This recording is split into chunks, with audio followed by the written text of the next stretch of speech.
আপনাদের ভালোবাসা যেভাবে আমি কালকে থেকে যেভাবে আপনারা ভালোবাসা জানান দিয়েছেন আমাকে, এই ভালোবাসার প্রতি নানা কারণেই সংবাদের শিরোনাম হন ঢাকাই সিনেমার চিত্রনায়িকা পরীমণি। প্রেম, বিয়ে, বিচ্ছেদ নিয়ে হামেশায় আলোচনার সৃষ্টি করেন তিনি। বাদ যায় না তার ব্যক্তি জীবনের বিভিন্ন কর্মকাণ্ডও। সম্প্রতি গৃহকর্মীকে মারধরের অভিযোগে বিতর্কের মুখে পড়েন এই অভিনেত্রী। পরীমণির বিরুদ্ধে গৃহকর্মী নির্যাতনের অভিযোগ যা বলেছে পুলিশ বা যা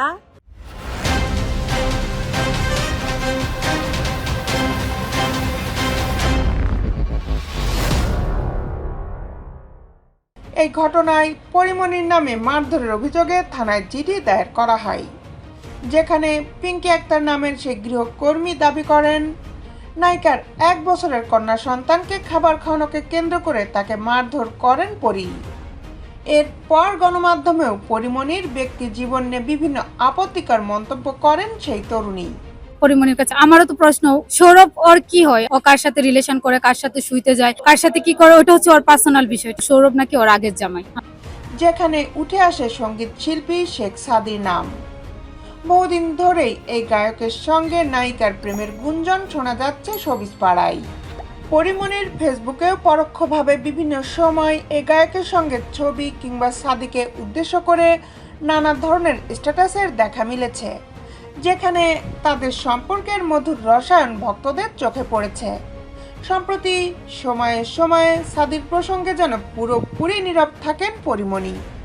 বোঝাই যাচ্ছে অভিনেত্রীকে জড়িয়ে বিভিন্ন সংবাদ দুজনকেই বিব্রতকর মুখে ফেলেছে।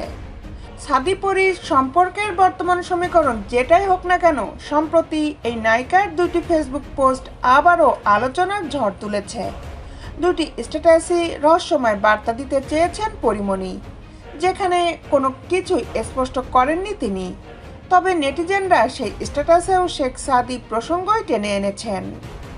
এর মধ্যে মঙ্গলবার এক স্ট্যাটাসে পরী লিখেছেন, তোমার মা আর বাকি সব ...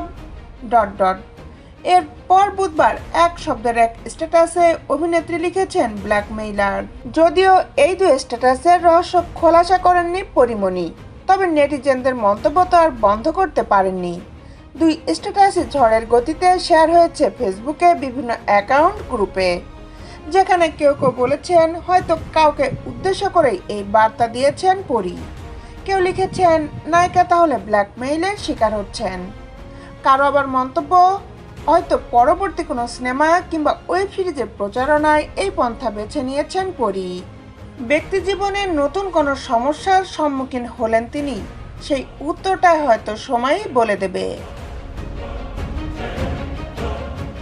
দেশ বিদেশের আপডেট নিউজ পেতে আমাদের সাথেই থাকুন।